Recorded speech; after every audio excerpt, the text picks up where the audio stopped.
So very good morning to all of you. Hope मेरी आवाज़ आ रही है आप सबको।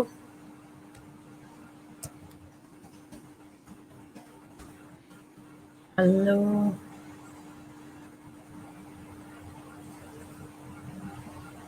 मेरी आवाज़ आ रही है?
Okay, so wait for uploading these lectures. So while a time, please, can you please remind me from where we left? Kainat, do you have an idea?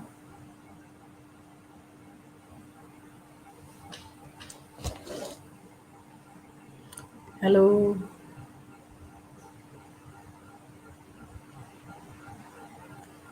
याद है कायनात?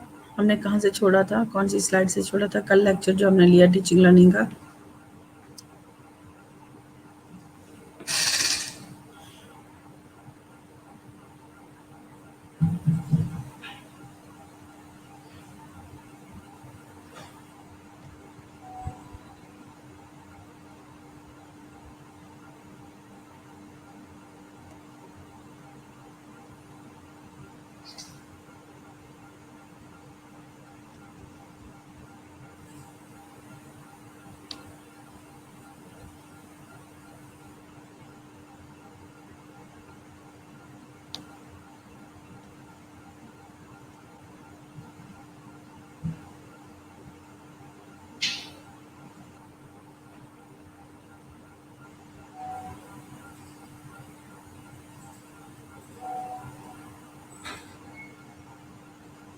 गुड रीजन कायनात, है ना?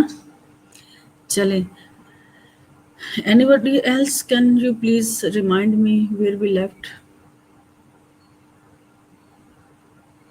जी Nabila asma, I really want to know and just want to check your mind that you really know.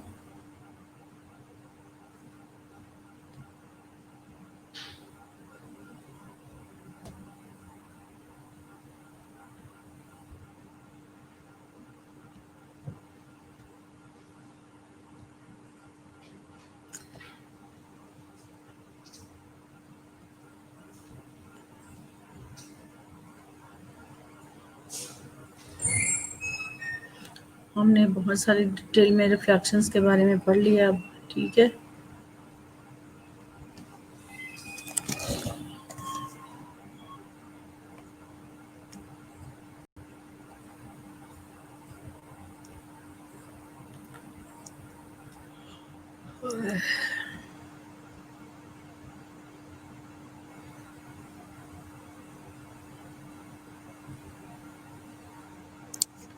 What is an on? Yes ma'am. जी, पढ़ तो लिया, मुझे बताओगे कल हमने कहाँ से छोड़ा था?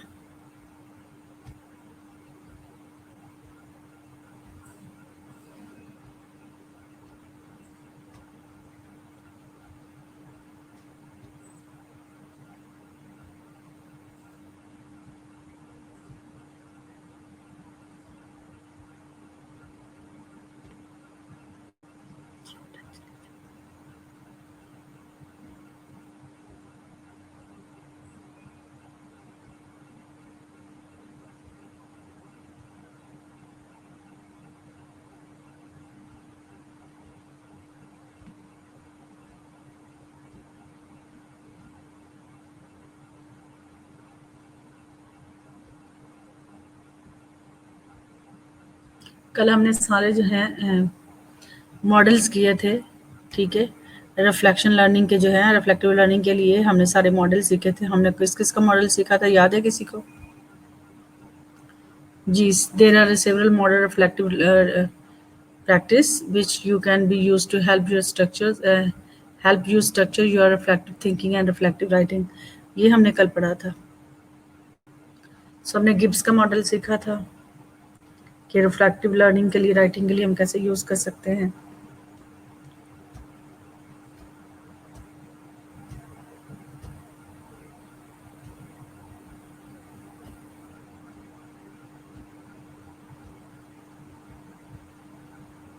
फिर हमने शॉन का मॉडल सीखा था कि reflection in action and reflection on action. Reflection in actions में कोई बताएगा कि क्या था रिफ्लेक्शन इन एक्शंस? जल्दी से बताए मुझे कोई।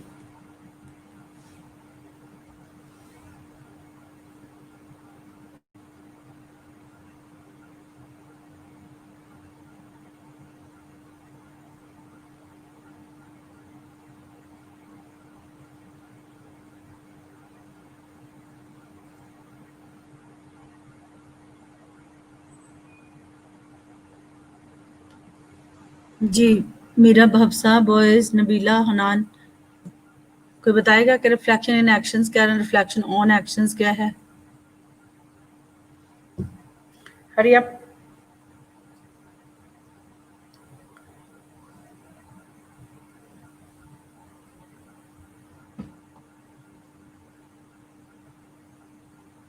जी, nobody is replying।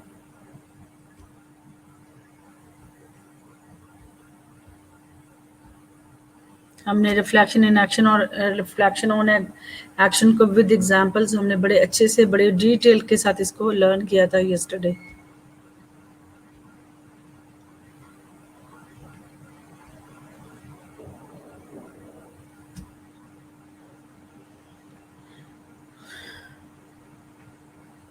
फिर जॉन डेवे का जो है, डेवे के 5 स्टेजेस मॉडल को हमने डिटेल के अंदर लर्न किया था कि प्रॉब्लम को आइडेंटिफाई कैसे करना, फिर उसको रिफ्लेक्सिंग एंड फेल्ट करना है, then observe and refine the identified problem and create a fuller understanding।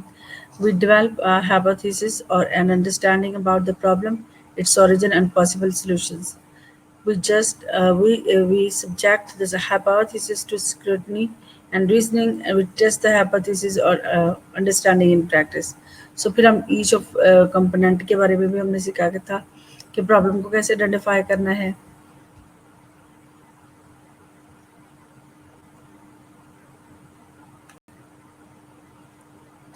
Observe and refining में क्या क्या आपको चीज़ें फॉलो करनी है, ये हमने डिटेल के साथ पढ़ा था। और इसके साथ जो है फिर अंडरस्टैंडिंग टारगेट सेटिंग, इसको कैसे करना है, हाइपोथेसिस स्क्रूटनी जो है, इसमें क्या करना है, टेस्ट द हाइपोथेसिस। फिर हमने कॉल्ब का मॉडल भी पढ़ा था, इसके पूरे स्टेजेस और साइकिल दोनों को डिस्कस किया था। जैसे गिब्स का मॉडल में स्टेजेस और साइकिल्स हैं, 4 stages cycle and 4 stages learner styles हैं, ठीक है। तो उसके अंदर भी हमने मॉडल का सीखा था। तो यहाँ पे भी हम जो है कॉल्ब के मॉडल में भी हम सीख रहे हैं कंक्रीट एक्सपीरियंस, ठीक है, रिफ्लेक्शन ऑब्जर्वेशंस और एब्स्ट्रैक्ट कॉन्सेप्चुलाइजेशन जो है ये हमने सीखा था। एक्टिव एक्सपेरिमेंटेशन, ये इसके क्या है, 4 स्टेजेस हैं, ठीक है, जैसे ये साइकिल में दिया गया है।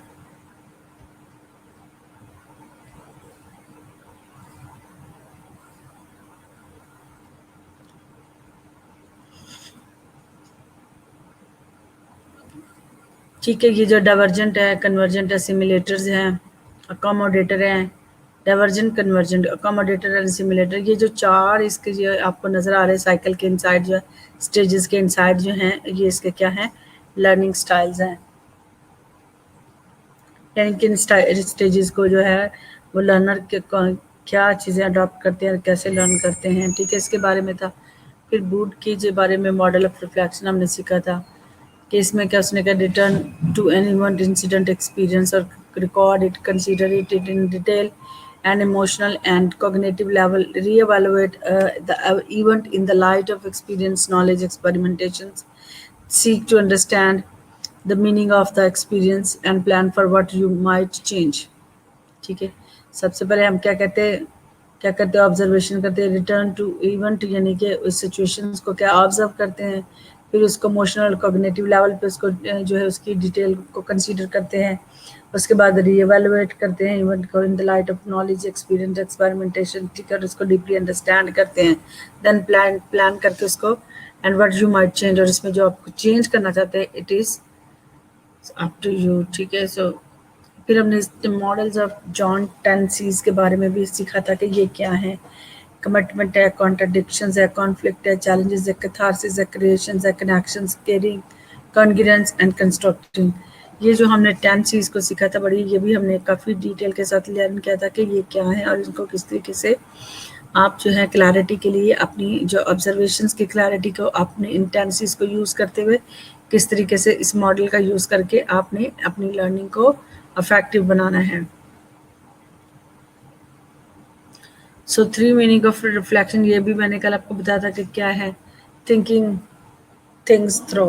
ठीक है, हमने जो अपनी ऑब्जर्वेशंस की थी हम उसी के जैसे the person is looking at inside the mirror, वो क्या कर रहा है कि अपने अंदर अपने जो है उसके उससे रिलेटेड चीज़ों को वो देख रहा है, यानी कि आपने अपनी अपनी चीज़ों के ज़रिए जो आपने ऑब्जर्व किया उसी के ज़रिए देखना है, और इधर उधर की चीज़ों को ऐड नहीं करना है या उन चीज़ों को नहीं देखना है। Questioning our own guideline and developing our theories to respond to the new situations. आपने क्या करना है, खुद से क्वेश्चंस करना है और फिर क्या करना है, गाइडलाइंस के थ्रू जो है थ्योरीज को डेवलप करना है, ताकि आप जो है उसी सिचुएशंस के अंदर आपने एक नया अपने आइडिया कॉन्सेप्ट को लेना है और उसको रिलेट करना विद द ओल्ड थिंग्स। ठीक है, आपका जो ऑलरेडी नॉलेज होता है, इज इट ट्रू के what is your observation is right observation, understanding how our relationship with client reflect their own experiences and relationship and give us access to how they experiencing the world। ठीक है, फिर हमने client के perspective से उनसे relationship बनाना, relationship के साथ जो है रिफ्लेक्शंस और जो अपनी रिफ्लेक्टिव ऑब्जर्वेशन और जो आपका एक्सपीरियंस है इन दोनों का रिलेशनशिप होना चाहिए। ठीक है, ताकि जो है आप पेशेंट को डीपली अंडरस्टैंड करें कि that things are already exist in this world. जी, एक और चीज़ सीखी थी हमने, रिफ्लेक्टिव लर्नर और डिफेंसिव लर्नर। रिफ्लेक्टिव लर्नर कैसे होते हैं और डिफेंसिव लर्नर्स कैसे होते हैं। जो रिफ्लेक्टिव प्रैक्टिशनर्स होते हैं वो क्या करते हैं, रिकग्नाइज करते हैं एथिकल डायलेमा और कॉन्फ्लिक्ट को, जो मतलब वो किस तरह से राइज होते हैं उस पर देखते हैं, वो कॉन्फिडेंट होते हैं about their personal philosophy and values, अपने नॉलेज और उसकी बेस पे। ठीक है, जो उनके पास नॉलेज होता है regarding the observations and even run scenario. ठीक है, फिर वो क्या put into the practice and they integrate knowledge, value and skills, reflect on the practice and learn from it, are prepared to take risk and moral blame।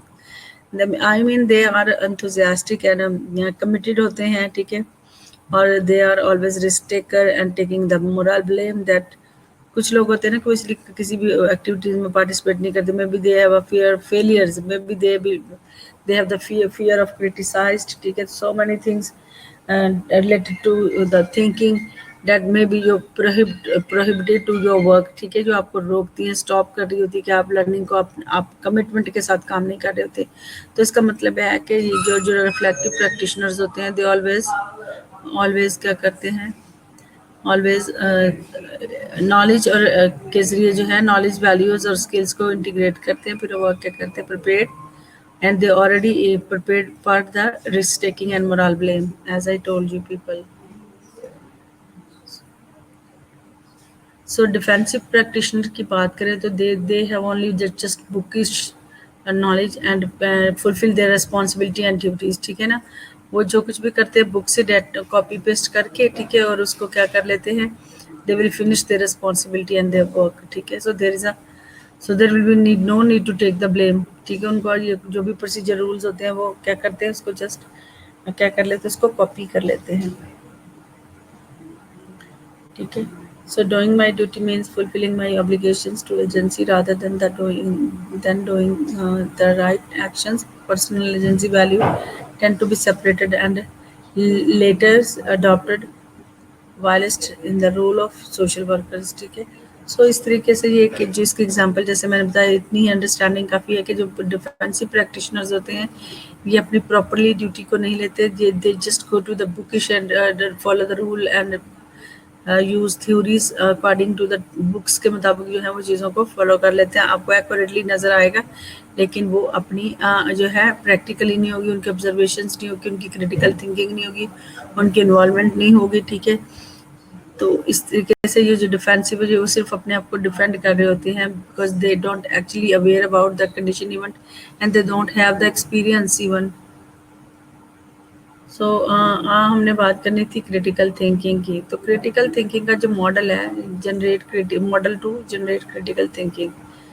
जब हम critical thinking की बात करते हैं तो जैसे मैंने आपको बताया था, क्रिटिकल थिंकिंग के लिए you need to always 1 2 3 4 5 husband, 6 husband भी है, 7 हस्बैंड है, हाउ। ठीक है, सो टॉपिक इशू टाइटल देखेंगे। पहले हम देखेंगे what happen, when it happen, who is involve, where it happen, why it happen. ठीक है, और how to solve, what if, अगर कुछ ऐसा होता तो क्या करोगे, so what and what next. So this will all the question must come to in your mind while you are thinking critically.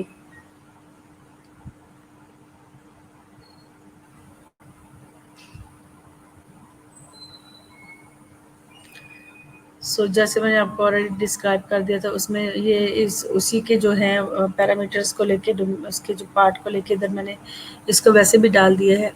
Who was there descriptive है, ये आपको क्या डिस्क्राइब करना पड़ता है। इस तरह की जो स्टेटमेंट होती है यू नीड टू डिस्क्राइब, ठीक है ना। जब आपने करना है who was there, it need to describe, it used to must be understanding in the descriptive point of view। आपकी जो descriptions है, आपका जो point of view है वो descriptive form में होना चाहिए। what did he say, ये भी descriptive में आएगा, आपको describe करना पड़ेगा। what did I say, ये भी descriptive में आएगा। why did I respond in that way, ये एनालिटिकल, इसमें आपका एनालिट आपकी रीजनिंग आ जाएगी, आपको रीजन देना पड़ेगा। ठीक है ना, यहाँ पे अपने चीज़ों को डिस्क्राइब एज इट करना है जैसे आपने देखा है, लेकिन यहाँ पे आपको अपना माइंड सेट से हायर कॉग्निटिव जो एबिलिटीज़ को यूज़ करते हुए एनालाइज करना है। एनालाइज का मतलब रैशनल रीजनिंग देनी है कि ये है तो क्यों है, कैसा है, ये सब चीज़ों के लिए आपको रीजनिंग देना पड़ती है। How did each of us feel as a result, analytical reflective. ये भी जब हम सोचते हैं कि कॉन्सिक्वेंसेस देखते हैं, इसके रिजल्ट आउटकम की तरफ देखते हैं, तो वी ऑलवेज एनालाइज, इस पर भी हमारी लॉजिकल थिंकिंग जो थी ना वो काम करती है। But if I had chosen my word more carefully, analytical है ये भी। ठीक है, जिसमें आपको रीज़न देना पड़े, जिसमें आपको जस्टिफिकेशंस देना पड़े, that is always analytical and reflective, उसमें आपकी जो डिस्क्रिप्शंस होगी। So what would that have made any differences to outcome or to the outcome? Reflective evaluate, इसमें आपकी evaluations आ जाएगी। ठीक है, आपने क्या evaluate किया है।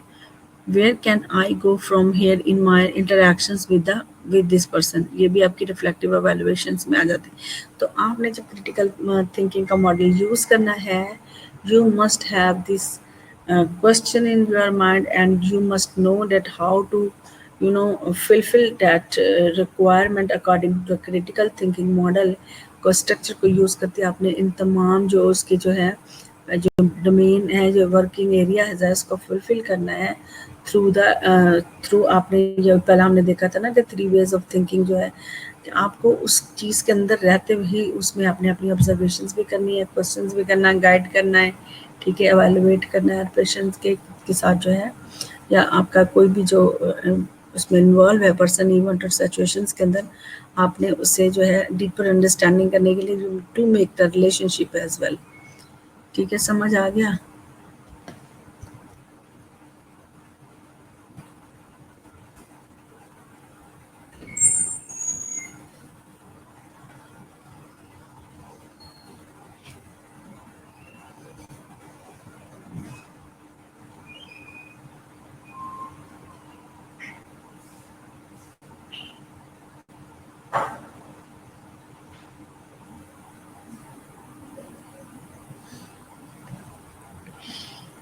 आतिका, घर की सफाई 2 मिनट बाद भी कर लेती तो कोई मसला नहीं था, है ना। है अब तुम हमारा अपना टाइम भी वेस्ट कर रही हो और कहती हो कि मैं सफाई कर रही थी। सफाई तो मैं बाद में भी कर लेती थी, सुबह सुबह ज़रूरी थी। हाँ चलें, कोई बात नहीं आतिका।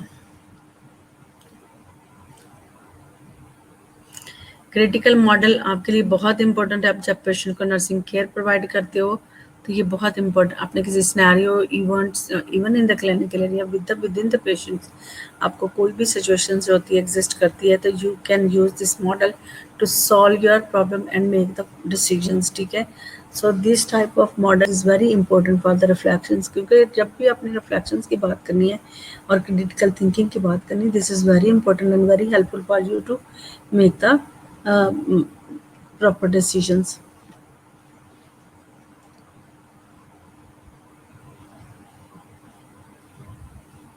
हम बात कर रहे थे कि बैरियर्स टू प्रैक्टिकल बैरियर्स भी होते हैं और साइकोलॉजिकल बैरियर्स भी होते हैं। ठीक है, कॉल्ब 1994 sees that to reflect effectively on your experience, you should actively set aside a part of your working day to reflect and analyze.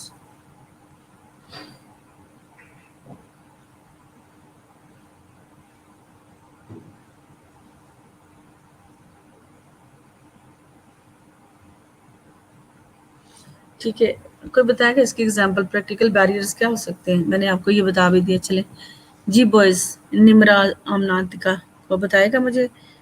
हमने इतना रिफ्लेक्शंस पढ़ लिया, मेरा ख्याल है इसकी कितनी 80-90 स्लाइड्स थी, जो कि मैंने आपको इसकी बड़ी डिटेल के अंदर रिफ्लेक्शंस पढ़ाया है। ठीक है, सो आप मुझे बताओगे कि जो है इसमें प्रैक्टिकल बैरियर्स में क्या और क्या हो सकता है? क्या एग्जाम्पल को दे सकोगे? एनीवन कैन प्लीज हरी आप, dear student please.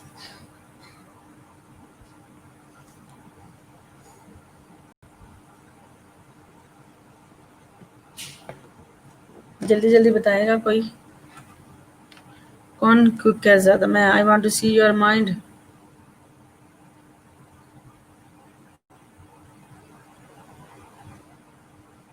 Hello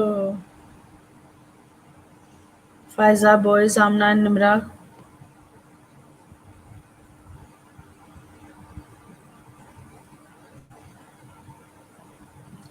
practical barriers to reflections, जल्दी जल्दी।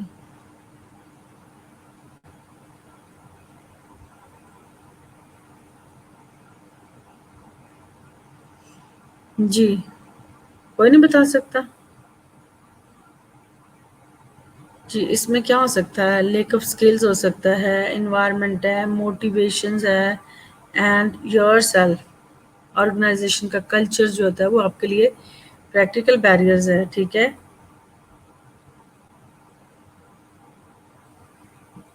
समझ आ गई? लेकिन अगर आपने इन चीज़ों को ओवरकम करना है तो आप क्या कर सकते हो?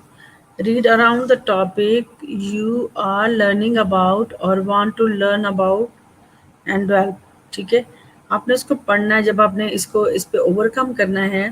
ठीक है, जैसे मैंने आपको बताया है कि जो एग्जांपल ऑफ प्रैक्टिकल जो है रिफ्लेक्शंस है आपके लिए क्या हो सकते हैं?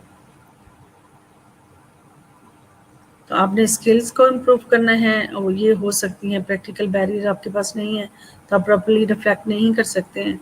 एनवायरनमेंट अच्छा नहीं है या एनवायरनमेंट में ऐसे कुछ जो है ऐसे जो चीज़ें हैं जो जिसके ज़रिए आप जो हैं प्रॉपर्ली वर्क नहीं कर सकते। मैम लैक ऑफ स्किल, ये तो मैंने बॉयज़ बता दिया, अब आप मुझे बता रहे हो। यस, ये तो मैंने अभी अब बताया, तो आप बॉयज़ मुझे मेरे साथ शेयर कर रहे हो, है ना? बड़े चालाक हो, है ना? Look, intelligent man. सो मैंने तो ये आपको ऑलरेडी बता दिया था ना कि इसमें क्या है। लैक ऑफ स्किल्स हैं, एनवायरनमेंट है, मोटिवेशन है, योर सेल्फ, आपका अपना भी में भी फटीग्ड है, आपके पास कुछ और प्रॉब्लम हो सकते हैं। लेकिन जब हमने इस पे बात करेंगे तो हमने क्या करना है? Read, ask, watch and feel, तीन चीज़ों को अपने जब भी अपने develop and using reflective practice को जो आपने यूज़ करना है या उसको डेवलप करना, तो आपको रीड करना पड़ेगा, आस्क एंड वॉच फील। अब रीड में ये around the topic you are learning about, ठीक है, or want to learn about and develop, ठीक है. Ask other about the way they do things and why, ठीक है. किसी से पूछेंगे, खुद पढ़ेंगे, किसी से पूछ लेंगे, वॉच करेंगे, what is going on the around you, ठीक है. ये सब चीज़ें देखेंगे और feel pay attention to your emotions, what prompt them and how you deal with the negative ones, ठीक है. So अपनी अपनी feelings को और अपने emotions को भी देखेंगे, ठीक है. ओके, टाइपिंग में बहुत टाइम लगता है, ठीक है. But little I am just asking in the bullets, you can tell me that this is thing, summarise करके उसको पॉइंट में मुझे बता दो. आई विल गॉट इट, ठीक है. सो ये जो बैरियर्स है, इन बैरियर्स को ओवरकम करने के लिए हमें जो है करना पड़ता है, ठीक है.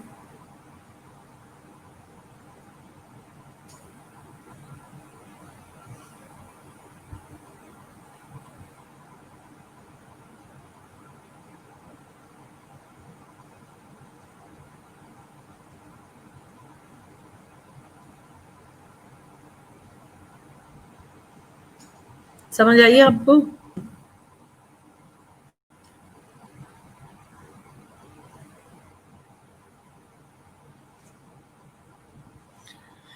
सो जो रिफ्लेक्टिव प्रैक्टिस है, जो हम इसको देखते हैं कि the way forward for both student and academic, ठीक है. इन दोनों चीज़ों में ही हम स्टूडेंट्स की अपनी लर्निंग के लिए और एकेडमिक को भी इम्प्रूव करने के लिए भी हम जो है करते हैं, इसका यूज़ करते हैं. तो इस पे बहुत ज़्यादा जो है क्या जो रिसर्च हो चुकी है कि भाई हम किस तरीके से अपनी रिफ्लेक्टिव प्रैक्टिस को बेहतर बना सकते हैं या बेहतर लर्न कर सकते हैं. सो आपके माइंड में ये क्वेश्चन आने चाहिए, आपको पता होना चाहिए कि जो रिफ्लेक्टिव जो राइटिंग है, रीडिंग है, लर्निंग है, कैसे हमने करनी है. अब हमने इतने ज़्यादा इसका जो है इसको बड़े अच्छे तरीके से लर्न किया है. उम्मीद है कि आप भी मेरे साथ एग्री कर रहे होंगे कि we have really learn lot about this reflections, ठीक है, and critical thinking. So critical thinking का जब हम टॉपिक यूज़ करेंगे तो next lecture I will tell you about the critical thinking. Critical thinking को हम बहुत डिटेल के अंदर पढ़ेंगे, ठीक है. But maybe you are lot of time you have heard about this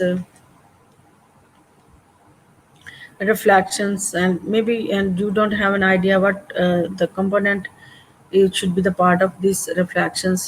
So I hope you learn better in this lecture. Agree? So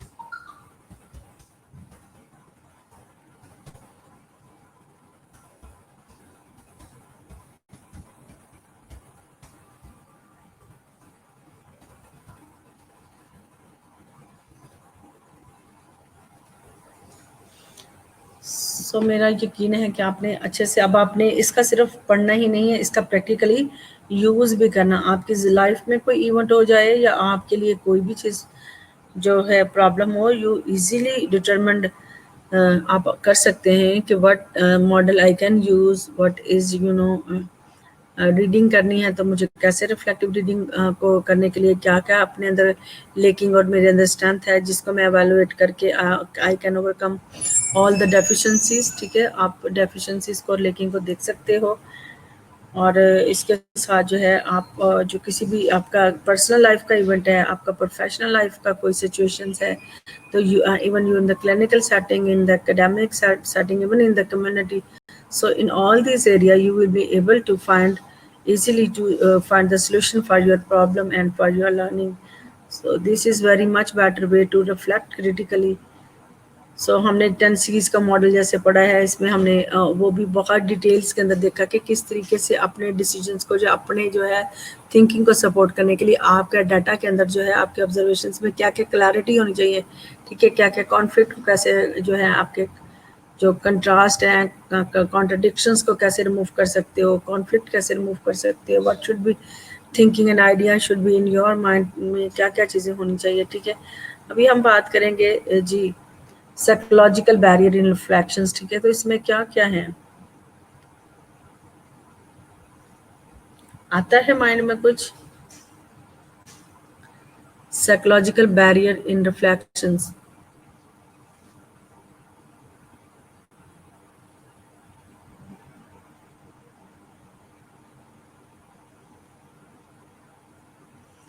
जी बताएंगे। Fear of judgement, fear of criticism, being close to feedback, defensiveness, professional arrogance. ये देखें, इस पे कितने सारे point है, वो automatically इसमें क्लियर हो रहे हैं।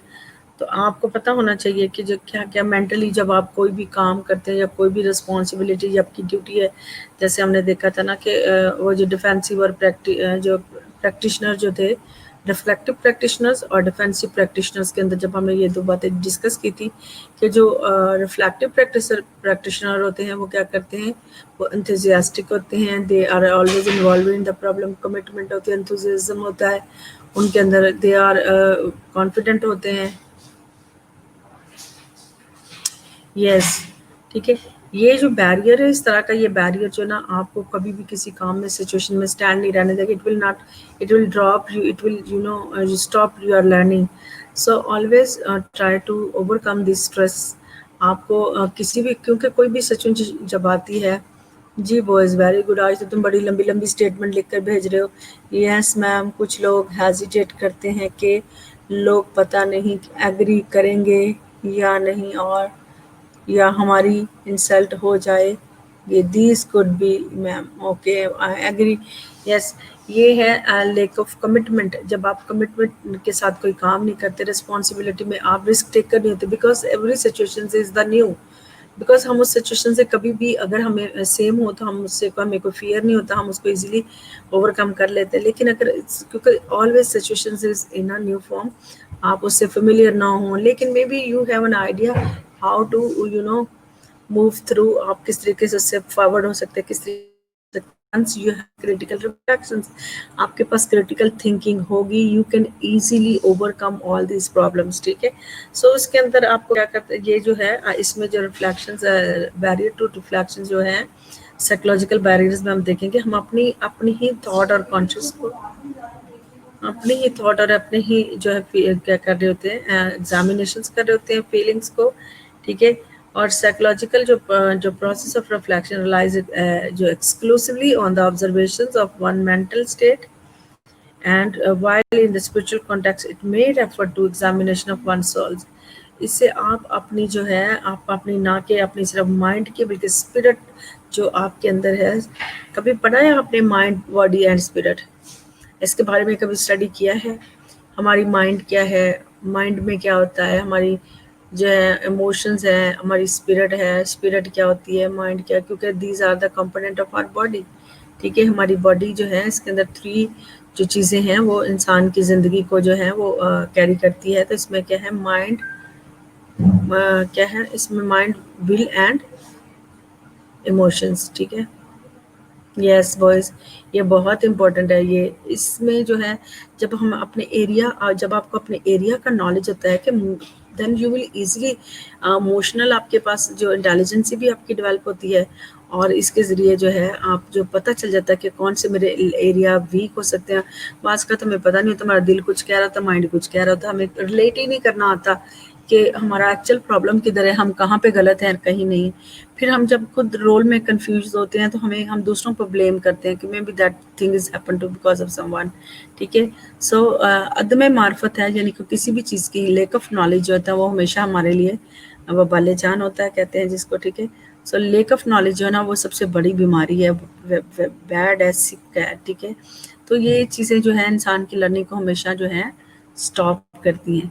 So when ever you fall in any situation, you always think every aspect of the problems, all first of all you always need to take a risk taker। जब किसी person के अंदर risk taking जो behaviour नहीं होता, ज़रूरी नहीं कि हम हर वक्त हम बड़े बोल्ड बन जाए, हमने समझदारी भी यूज़ करनी है, ऐसी बात नहीं है, लेकिन ये हमें हिकमत भी सिखाती है, और खुदा भी कहता है कि हमें हिकमत से चलना चाहिए। लेकिन हिकमत कैसे आती है? हिकमत खुदा के खौफ से आती है, क्योंकि खुदा का खौफ जो है ना, हिकमत का शुरू है। जब आप खुदा से हिकमत मांगना चाहते हो, दुनियावी हिकमत एक अलग चीज़ है, एक स्पिरिचुअल हिकमत एक अलग चीज़ है। ठीक है। सो जब आपके अंदर खुदा का खौफ आता है, तो खुदा की हिकमत भी आपके अंदर काम, तो आपकी स्पिरिचुअल ग्रोथ होती है। आप इसे सेंस जैसे इसने बताया ना, क्या कर सकते हैं, ना सिर्फ हम अपनी मेंटल को बल्कि अपने क्या कर सकते हैं, अपने स्पिरिचुअल कंपोनेंट पे भी हम जो है इसमें को भी हम अवेलुएट कर सकते हैं। ठीक है, कि ना सिर्फ जो है हम इसमें अपने एक्सपीरियंस को या अपने आप अपनी फीलिंग थॉट को एग्जामिन करते, बल्कि इस प्रोसेस में हम क्या करते हैं, अपने मेंटल की ऑब्जर्वेशन कर देते हैं, बल्कि और इसके साथ स्पिरिचुअल कॉन्टेक्स्ट को भी हम जो है अपनी सोल को भी एग्जामिनेशन कर देते हैं कि हमारा क्या साइकोलॉजिकल जो है, मेंटल जो है वो क्या कह रहा है, और हमारी स्पिरिट जो है इसको एग्री, क्योंकि जो जिस्म है ना, अगर आप इसका डिटेल में, मैं आपको इतनी ज़्यादा इसके बारे में बता नहीं सकती, अदरवाइज आपने देखा कि जिस्म रूह के खिलाफ काम करता है, रूह जिस्म के खिलाफ काम। जिस्म के काम तो आपको पता है किस तरह के, बहुत सारी चीज़ें होती हैं जो क्या करते हैं, मेरी ख्वाहिश है, ये मेरी विल है, ये मैं ये चाहता हूँ, ये जो सारे जिस्मानी, मैं खाना चाहता हूँ, मैं पीना चाहता हूँ, मैं ये काम करना चाहता हूँ, ये these are the body work, जिस्म के काम है। लेकिन रूह के काम क्या है, वो परहेजगारी, हिल्म और हिकमत, नॉलेज, ये सारी चीज़ें जो हैं वो इंसान के अंदर जो है ना, ये जो एक इंसान को एक स्पिरिचुअल कंपोनेंट इसका सॉन्ग बनाती हैं। फिर वो रियलाइज़ करता है कि क्या थिंग्स जो है, कि वो बाकी चीज़ों को सोच के वो सिर्फ अपनी जो है स्पिरिचुअलिटी के पॉइंट ऑफ व्यू से उसको भी एक्सपीरियंस करता है कि मेरी जो अपनी ऑब्जर्वेशन है, ये मेरा अपना जो है किसी भी चीज़ के बारे में जो ओपिनियन है। जैसे अगर हम कहते हैं कि चलो भाई चोरी करना जायज़ है, ठीक है, तो क्या है चोरी करना, कुछ लोग कहते हैं चलो कर लेना, ज़रूरत के लिए चोरी करना ठीक होता है, लेकिन स्पिरिट क्या कह रही है कि चोरी करना गलत है, क्योंकि ये खुदा का भी हुक्म है और हमें करनी भी नहीं चाहिए। ठीक है, सो इन चीज़ों में आप अपनी वैल्यूज़ को, अपने माइंड को, अपनी स्पिरिट को असेस करते हो। तो साइकोलॉजिकल बैरियर की बात करें तो साइकोलॉजिकल बैरियर जो हैं वो क्या करते हैं कि आपको जो है काम, किसी भी काम करने से रोकते हैं, स्टॉप करते हैं। फियर ऑफ जजमेंट है, फियर ऑफ क्रिटिसिज्म है, बीइंग क्लोज टू फीडबैक है, डिफेंसिवनेस है, प्रोफेशनल एरोगेंस है। ठीक है, सो ये सारे प्रॉब्लम जो होते हैं वो उसको जो है फेस कर सकता है while person is facing this issues. अगर वो इतना कमिटमेंट नहीं है, लेक ऑफ कमिटमेंट है, मोटिवेशन है, एंथुसियाज्म है, लेक ऑफ नॉलेज है, फियर है, everything is related to the psychological barriers. Bridge to reflections, कैसे हम इसको कर सकते, non judgmental support life, for example mentor and managers. ठीक है, आपके पास नॉन जजमेंटल सपोर्ट होगी तो ऑफ कोर्स जैसे मेंटर और मैनेजर्स की, अगर वो आपको इस तरह से करे तो आप कभी भी नहीं करेंगे। फीलिंग सेफ इनफ और we may use expedient learning and do what we expect will get us through our role model, for example mentor who reflect on their own experience।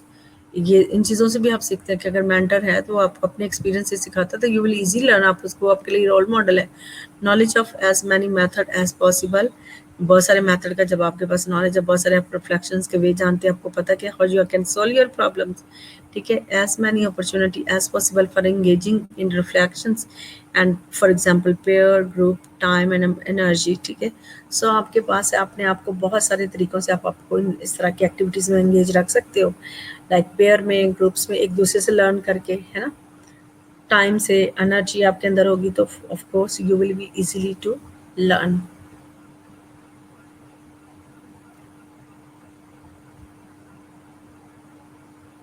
Narrative कैसे करते, मेथड ऑफ रिफ्लेक्शंस, नरेटिव। ठीक है, narrations की बात करें, narrative is the story of an experience और event. ठीक है, यानी कि मेथड ऑफ, यानी कि किसी भी चीज़ को ऑब्जर्व कर हम उसको स्टोरी की फॉर्म में क्रिएट कर लेते हैं, उसको क्या कहते हैं, रिफ्लेक्शन ऑफ नरेटिव। ठीक है, written in the first person, that is I felt, I thought. जब भी आप शुरू करेंगे फर्स्ट पर्सन से शुरू करेंगे। ठीक है, और फर्स्ट पर्सन समझते हो ना आप। ठीक है, आई थॉट, आई फील, कि मेरा जो ख्याल है या मेरा जो मैंने जो महसूस किया, learner centred in that it allow the learner's voice to be heard. ठीक है, इस तरीके से आप क्या कनेक्ट करने के, लर्नर जो है वो अपनी वॉइस को जो क्लियरली जो है वो देख सकता, सुन सकता है। Enable link to be made between the personal professional development.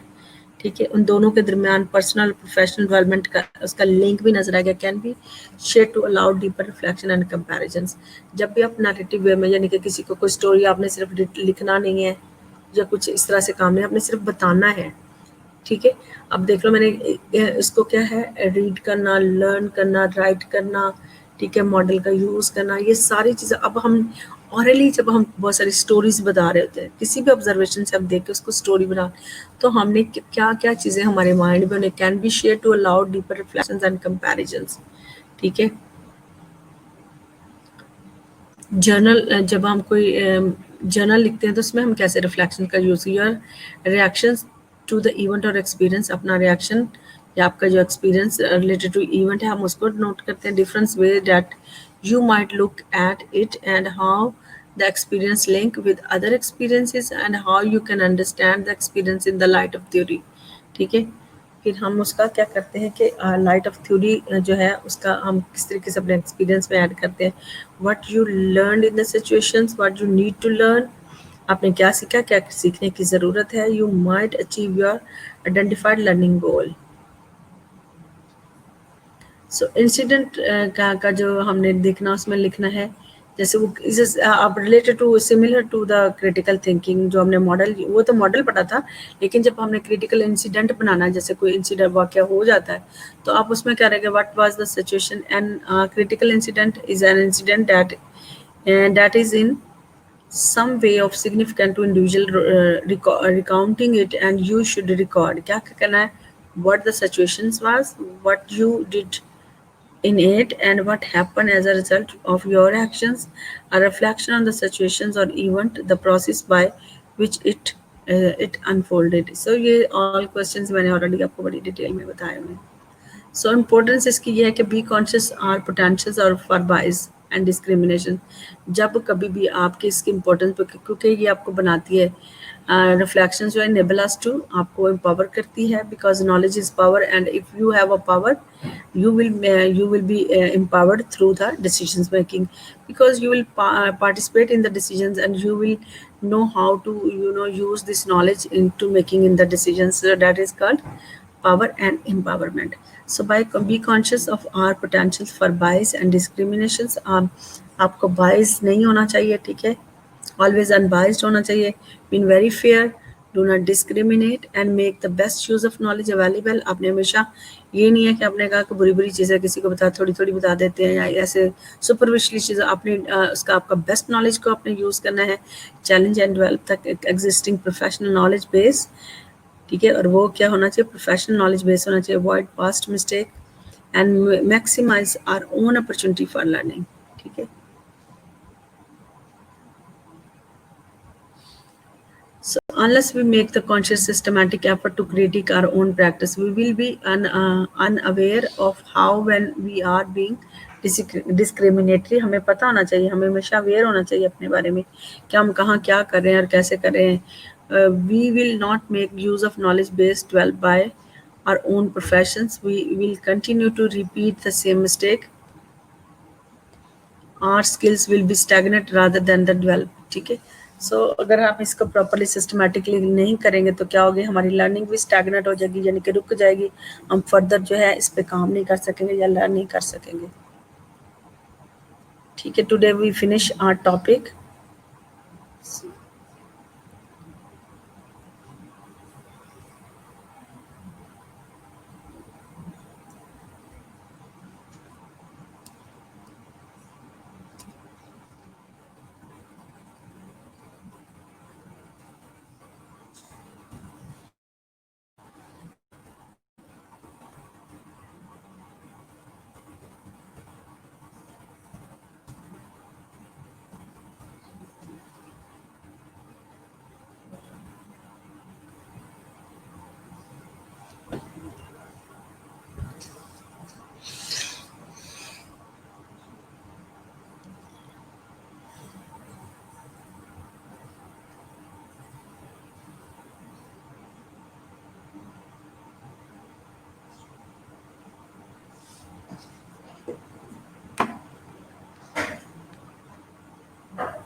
Ji, interesting topic के साथ is there learning involved? Interesting था, गुड है, बट आपको लर्निंग हुई है इसके अंदर डिटेल के अंदर?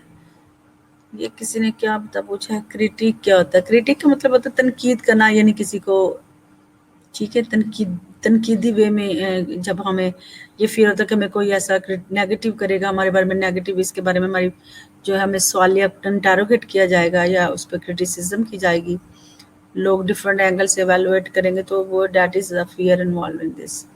सो interesting topic. Nabeela Riaz. Nabeela, critic का मतलब होता है किसी चीज़ को किसी को तनकीद करना, ठीक है।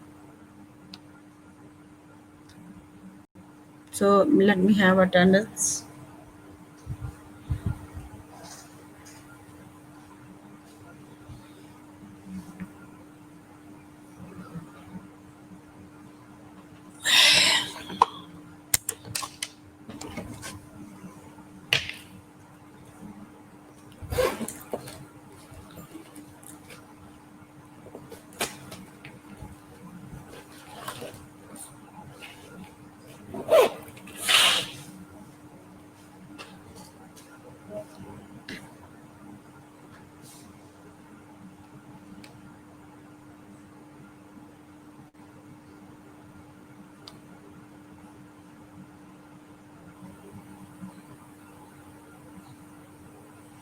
Right.